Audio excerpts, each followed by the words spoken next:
কথা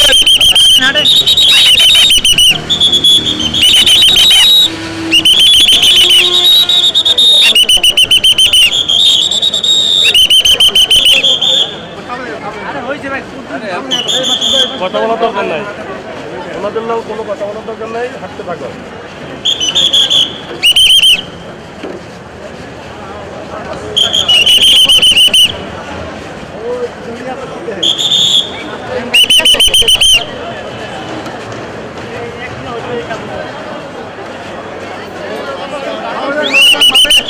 বামে যান, বামে বামে।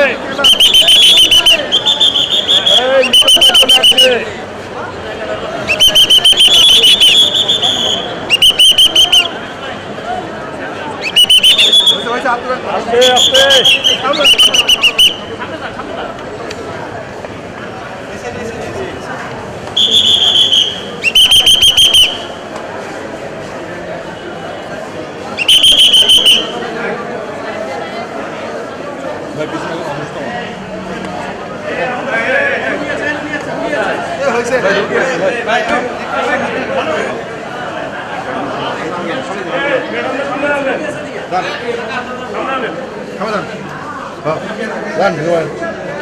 এ গ্রেড ক্লিংকারের কনফিডেন্স সিমেন্ট বাংলাদেশের হৃদয় জুড়ে।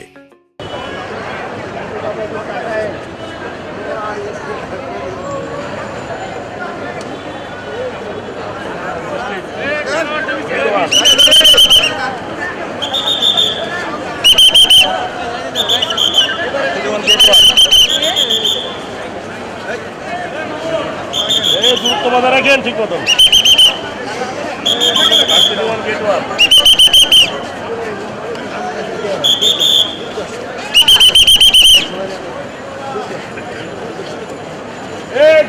গেট খোলেন।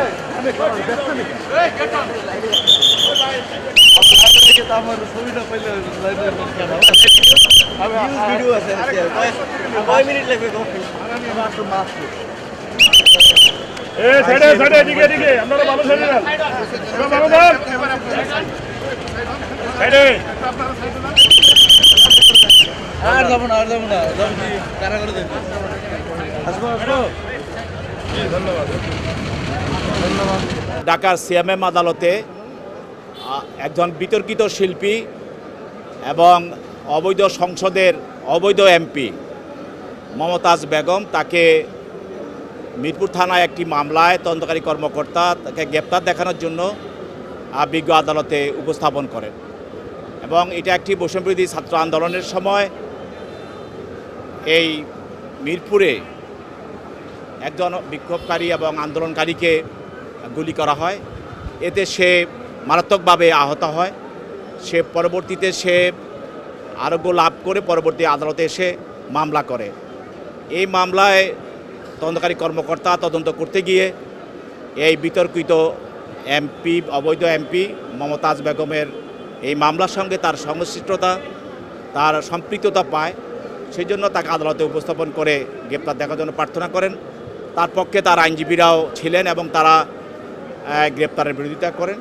বিজ্ঞত উভয়ের বক্তব্য শুনে এবং মামলার কেস ডকেট পর্যালোচনা করে এই আসামিকে এই মামলায় গ্রেপ্তার দেখাইয়ে তাকে জেল হাজতে প্রেরণ করে। বাংলাদেশের একজন বিতর্কিত শিল্পী এবং প্যাসিস্টের একজন অন্যতম সহযোগী এবং সে অবৈধ এমপি, বিনা ভোটের এমপি এবং অবৈধ পার্লামেন্টে সে গান গেয়ে বিভিন্ন ধরনের অঙ্গিভঙ্গি করে সে পার্লামেন্টকে কলুষিত করেছিল এবং সেটা জনগণের যে মহান জাতীয় সংসদ সেটাকে সে কলুষিত করেছিল।